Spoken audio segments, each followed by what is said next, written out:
पाकिस्तान के खिलाफ भारत का सैन्य अभियान ऑपरेशन सिंदूर अभी चल ही रहा है कि इस्लामाबाद की जमीन फिर से हिलने लगी है। पाकिस्तान आज एक बार फिर उसी मोड़ पर खड़ा है जहां 1971 में था। उस वक्त उसकी पूर्वी सीमा पर विद्रोह हुआ था। आज एक बार फिर से पाकिस्तान में बगावत की आग जल चुकी है। पाकिस्तान के शोषण से परेशान होकर बलूचिस्तान ने बगावत कर दी है। बलूचिस्तान की बगावत सिर्फ पाकिस्तान के लिए संकट नहीं है, बल्कि उसकी सियासी कब्रगाह का पहला पत्थर भी है। और यह शुरुआत है। सिंध, खैबर पख्तूनवा और गिलगिट बाल्टिस्तान भी इसी राह पर चल सकते हैं।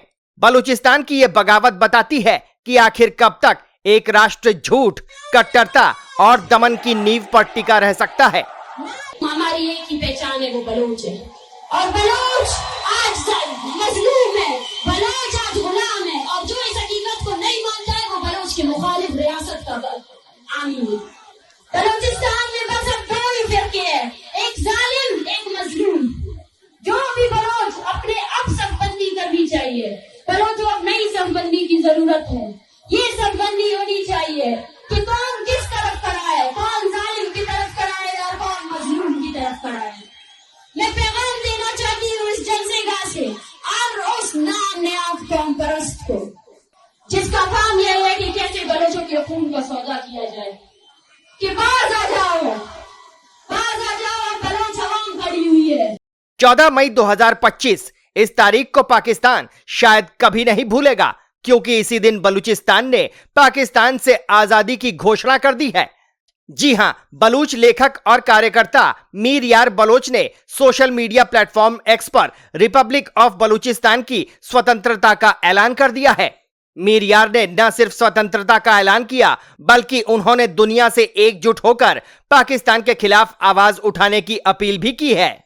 भारत से उन्होंने नई दिल्ली में बलूच दूतावास खोलने की अनुमति मांगी है और संयुक्त राष्ट्र से एक स्वतंत्र राष्ट्र के रूप में बलूचिस्तान को मान्यता देने की मांग की है। बलूचिस्तान, जिसे पाकिस्तान दशकों से अपने सैन्य जुल्म, खुफिया एजेंसियों के अत्याचार और मानवाधिकारों के हनन से कुचलता रहा, वो आज खुलकर विद्रोह कर चुका है।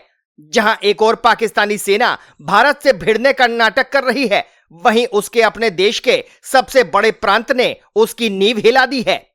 बलूचिस्तान के लोगों का दर्द, उनकी अस्मिता और उनकी लड़ाई आज अंतर्राष्ट्रीय पटल पर आ चुकी है। और यह सब तब हो रहा है जब भारत पहले से ही पाकिस्तान पर दबाव बनाकर उसे अलग थलग कर चुका है। बलूचिस्तान की इस घोषणा के बाद अगर भारत ने नई दिल्ली में बलूच दूतावास खोलने की अनुमति दे दी, तो यह पाकिस्तान की संप्रभुता पर सीधा वार होगा। बिल्कुल वैसा ही जैसा 1971 में हुआ था, जब भारत ने बांग्लादेश की स्वतंत्रता को समर्थन देकर पाकिस्तान को दो टुकड़ों में तोड़ दिया था। आज फिर से वही स्थिति बन गई है। पाकिस्तान के टुकड़े के लिए एक बार फिर से आवाज उठने लगी है। ऑपरेशन सिंदूर के बीच जब सीज फायर का ऐलान हुआ तो देश विरोधी ताकतों ने जश्न मनाया, लेकिन अब बलूचिस्तान की आजादी का ऐलान दुनिया के गाल पर एक जोरदार तमाचा है। जो लोग भारत की कूटनीति पर सवाल उठा रहे थे, वे भूल गए थे कि भारत चाणक्य का देश है। वो चाणक्य जिसने नंद वंश का नाश करके चंद्रगुप्त को मगध का राजा बनाया था। दुनिया को यह सुन और समझ लेना चाहिए कि भारत को किसी से कूटनीति सीखने की जरूरत नहीं है।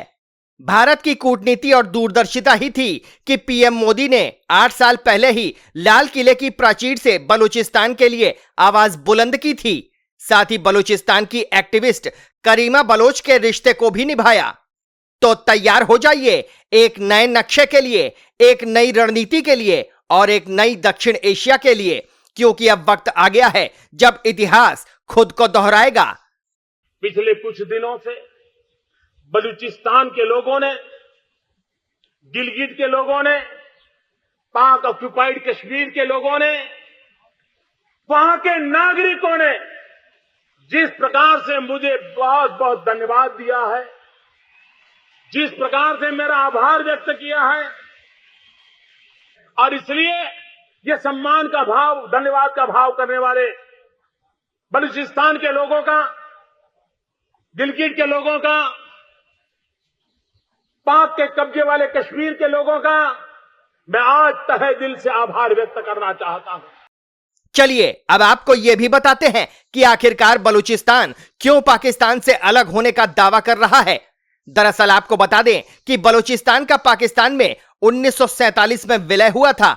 बलोच इसे जबरदस्ती और अन्यायपूर्ण मानते हैं। बलोच लोगों का मानना है कि उनकी स्वतंत्रता का हनन हुआ है, तो वहीं दूसरी तरफ यह भी जानना बेहद जरूरी हो जाता है कि आखिर बलूचिस्तान पाकिस्तान से अलग होने का जिक्र क्यों कर रहा है। दरअसल बलूचिस्तान प्राकृतिक संसाधनों से समृद्ध है। बलूचिस्तान में गैस, तेल और खनिज हैं। स्थानीय लोगों को संसाधनों का लाभ बहुत कम मिला। पाकिस्तान ने बलोच लोगों का शोषण किया है। अब सवाल यह कि आखिरकार बलूचिस्तान क्यों पाकिस्तान से अलग हुआ है। दरअसल मीडिया रिपोर्ट्स में यह दावा किया जाता है कि पाकिस्तान में उन्हें उचित प्रतिनिधित्व नहीं मिला है। बलोच की आवाजों को दबाया गया है और साथ ही बलूचिस्तान में पाकिस्तानी सेना की उपस्थिति है। पाकिस्तानी सेना बलोच लोगों पर शोषण करती है। सेना के शोषण से बलोचों में असंतोष हुआ है। इस्लामाबाद में उस कड़कती सर्दी में जब मैंने बलोच बच्चों को देखा तो मैंने भी देखा कि काश ये स्कूल जाते, काश ये यतीमों की जिंदगी ना गुजारते। मैंने इन दीवा औरतों को देखा, मैंने इनको देखा कि कैसे वो तड़प रही है कि उनके शोहर कहाँ है। मैंने इन माओं को देखा, वो माएं जिनके बच्चों ने सिर्फ हमारे मुस्तकबिल के लिए, बलोच की मुस्तकबिल के लिए अपनी जवानी टार्चर से, जिनको आपने अपने टार्चर सेलों में मारा, जिनकी जो जब शहीद हो रहे थे उन्होंने इस इनकलाब का ख्वाब देखा था जो आज मेरे सामने है। हम आपको याद दिलाते रहेंगे कि आपने हमारी कितनी नस्लें अपनी तोपों से उड़ाए हैं। हम आपको याद दिलाते रहेंगे कि हम कभी नहीं भूलेंगे अपने शहीदों को।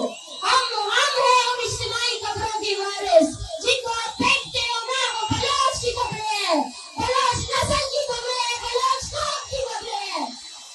बलोच लोग अपनी पहचान को बनाए रखना चाहते हैं। बलोच अपनी परंपराओं को बनाए रखना भी चाहते हैं और साथ ही पाक की नीतियों से उनकी सांस्कृतिक विरासत खतरे में है। अब सवाल ये कि आखिर करीमा बलोच कौन है, ये भी समझिए।